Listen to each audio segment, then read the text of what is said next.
오늘 알아볼 놈들은 바로 이탈리아 마피아들이다. 레데리를 플레이하면 레데리 세계관에서 가장 큰 도시인 생더니로 갈 수 있는데 각 지역마다 지역을 주름잡는 갱단이 있는 것처럼 이 생더니를 제거신양 주무르는 존재들이 있으니 그들이 바로 오늘 소개할 마피아, 정확히는 시칠리아계 이탈리아 마피아들이다. 오늘은 이 마피아 놈들에 대해 거두절미하고 다뤄보자. 우선 서부시대를 배경으로 한 게임에 뜬금없이 마피아가 나온다는 사실에 이질감을 느끼는 내붕이들도 있을 것이다. 이는 마피아의 평소 이미지가 막 나가는 갱단들과 달리 신사적이고 멋있기까지 한 이미지를 가져서 그렇다. 실제로 마피아들의 전성기는 금주법이 시행된 20세기 초이지만 탄생한 시점은 그보다 훨씬 앞이다. 그렇다면 도대체 언제 이 마피아라는 개념이 생겨났는지 알아보자. 1861년 이탈리아에 살던 주세페 가리발디라는 위대한 장군이 있었다. 이 장군은 고대 서로마 제국 멸망 이래로 각각의 군소 도시국가 단위로 분열되어 있었던 정치적 혼란기를 수습하고 이탈리아 왕국이라는 이름으로 통일국가를 세웠으나 겉만 통일이지 실제로는 여전히 같은 민족이라는 정체성이 부족해 사회적으로 혼란한 상태였다. 특히 이탈리아 남부에 위치한 시칠리아 섬은 지리적 특성상 더더욱 낙후된 지역이었다.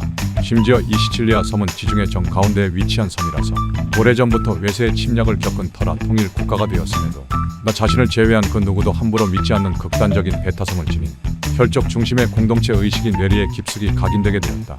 이런 상황에서 정부는 이 섬을 어떻게든 길들이기 위해 노력했으나 이제 건국한 지 30년 된 신생 국가라는 태생적 한계로는 도저히 이 섬을 길들일 수 없었다. 당시 시칠리아 섬에 주둔한 경찰 병력은 300여 명뿐이었는데 시칠리아 섬은 그 면적이 제주도의 약 14배, 경기도의 약 2배가량이나 되는 면적이라 꼴랑 300으론 택도 없었다. 이 때문에 당시 경찰들은 범죄자를 잡긴커녕 그들과 손잡고 부패해버렸다. 이렇게 시칠리아 섬은 섬이라는 자연적 환경 자체의 폐쇄성 및 배타성과 이에 따르는 경제적 낙후성, 거기다 국가 행정력의 미비, 부재로 촉발된 관료들의 부패라는 사회적 요인들이 모두 더해진 최악의 섬이 되어버렸다. 이렇게 돼버리니 안 그래도 남을 함부로 믿지 않는 민족성이 강해져 오로지 혈연만을 중시하는 오메르타라는 규율이 생긴 것이다. 이렇게 시칠리아 사람들은 도저히 이 섬에서 살 수가 없게 되자 살 길을 찾고자 머나먼 2억 만리 타국인 미국으로의 공동체 단위 이민을 선택하게 된다. 그렇게 1800년대 후반부터 갑자기 수많은 이탈리아 사람들이 미 동부의 대도시로 왔는데 이 도시가 레데리 세계관의 도시 생더니의 모티브인 루이지애나주 뉴올리언스시다. 이곳은 시칠리아와 자연환경이 유사하고 운송업을 비롯하여 국제적인 무역이 발달한 항구 도시의 특성상 다민족 사회였기 때문에 이민자들이 다른 도시에 비해 인종차별 걱정 없이 들어올 수 있는 도시였다. 하지만 다른 도시에 비해 차별이 덜할 뿐 차별이 없는 건 아니었기에 당시 이민자들 사이에선 후발주자에 속하는 시칠리아 사람들은 입지가 가장 낮은 계층에 속했다. 당연히 할 수 있는 일도 한정되어 있기에 결국 이들은 살아남기 위해 불법적인 일을 시작하게 된 것이다. 즉 이러한 당시 이민자들이 직면한 각종 사회적 차별과 경제적 곤란 그리고 주류 사회로의 편입 실패 등이 이탈리아 마피아가 미국에 자리 잡게 된 배경이라고 볼 수 있다.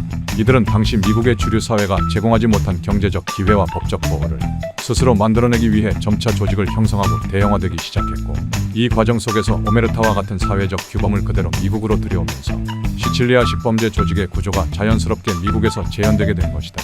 그리고 이러한 이탈리아 마피아를 모델로 한 캐릭터가 바로 레데리2에 나오는 마피아 보스 안젤로 프론테인 것이다. 안젤로는 작중에서 우리가 마피아 하면 떠오르는 신사적인 복장과 엄청난 패밀리 규모, 레데온에서 피로 얼룩진 돈 캠페인과 밀접한 연관이 있는 것으로 나오는 등 당시 소복개척 시대가 끝나가는 시점에 마피아를 가장 잘 표현한 캐릭터가 되었다. 실제로 1900년대가 다가오던 미국에선 반터 린드 갱단처럼 유랑민의 형태를 취한 채 문명세계와 거리를 두며 자신들의 존재를 숨기지 않고 적극적으로 이름을 떨치며 활동하던 범죄 조직들에서 자신들의 존재를 숨긴 채 문명세계의 핵심인 도시 안에 기생하며 지하세계를 형성하는 걸로 바뀌던 때가 바로 이 시기라고 한다.